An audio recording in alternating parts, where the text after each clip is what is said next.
Olá, sejam todos muito bem-vindos ao canal Fantástica Sofia. Hoje nós vamos apresentar alguns filósofos e matemáticos bem importantes. Vamos falar sobre Blaise Pascal, Isaac Newton e Galileu Galilei. O nosso grupo é composto por Juan Vitor, Andrei Nicolas, João Lucas, Guilherme Maia, Carlos Guilhermo e Edmar Rosas. Tenham um bom vídeo. Bem, Galileu Galilei nasceu em Pisa, na Itália.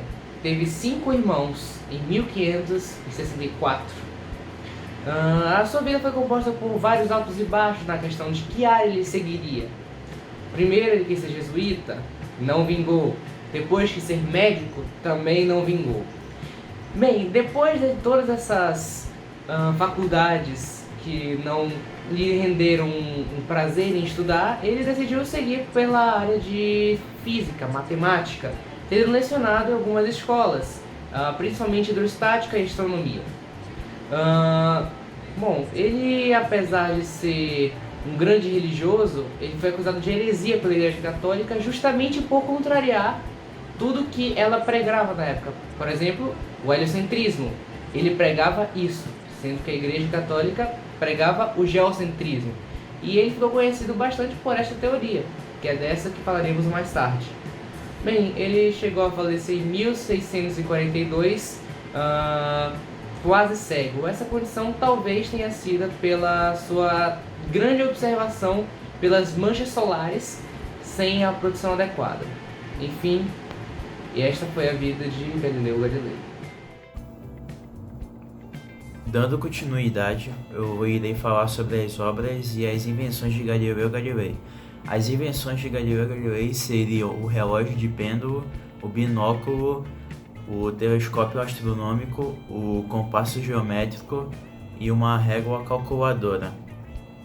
Partindo para as obras dele seriam De Natura, de 1590, Sidereus Nuncius, de 1910, O Mensageiro das Estrelas, também lançado em 1610, Discurso sobre Corpos na Água, também foi lançado em 1612. Oi, eu sou Guilherme Maia e hoje eu vim dar uma breve biografia de Isaac Newton. Isaac Newton foi um cientista, foi um teólogo, foi um filósofo e foi um astrônomo. E ele ficou conhecido mais pela parte das ciências mesmo, naturais.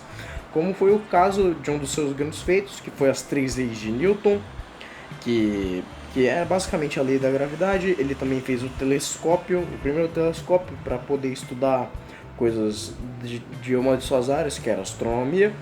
E ele ajudou a provar o heliocentrismo, que na época se achava que a Terra era o centro do universo, que ele conseguiu provar que o Sol era o tempo do universo, que mais tarde foi desmentido.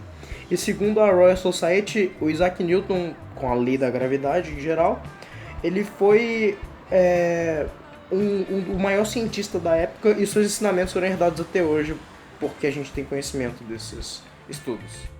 Bom, Newton foi responsável pela criação de 3 leis fundamentais que recebem o seu nome.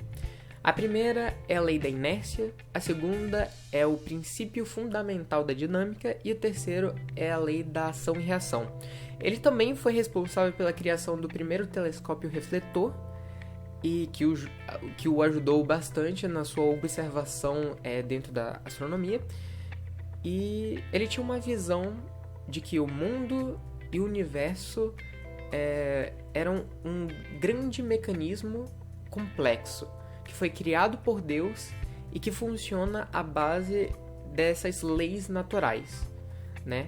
Após a criação desse grande mecanismo complexo, Deus parou de atuar. Então ele acredita que o mecanismo funciona apenas com essas leis e que não há mais a intervenção de Deus nas nossas vidas. E essas eram as ideias e obras de Newton. Blaise Pascal foi um físico, matemático, filósofo e teólogo francês, nascido em Clermont-Ferrand, na França, no ano de 1623, no dia 19 de junho. Foi órfão de sua mãe desde cedo e foi educado pelo seu pai. Por sua extrema precocidade, foi levado a Paris, onde encontrou sua paixão pela matemática. Em 1639, realizou suas primeiras pesquisas no campo da física. Nessa época, inventou uma máquina de calcular, a primeira que se conhece. E esse é o fim da biografia de Blaise Pascal. Primeiramente, bom dia, meu nome é Carlos e hoje eu irei falar um pouco sobre as obras de Pascal.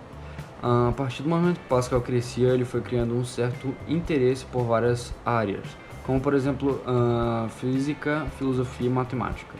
E a partir daí ele foi publicando várias obras, como por exemplo ensaios sobre secções crônicas, que através da pressão atmosférica Pascal conseguiu deduzir um vácuo acima da atmosfera, pensamentos, que foi relacionado à filosofia, onde Pascal falava sobre espiritualidade e ele defendia o cristianismo, e equilíbrio entre os líquidos, onde Pascal criava uma relação entre a pressão atmosférica e os líquidos.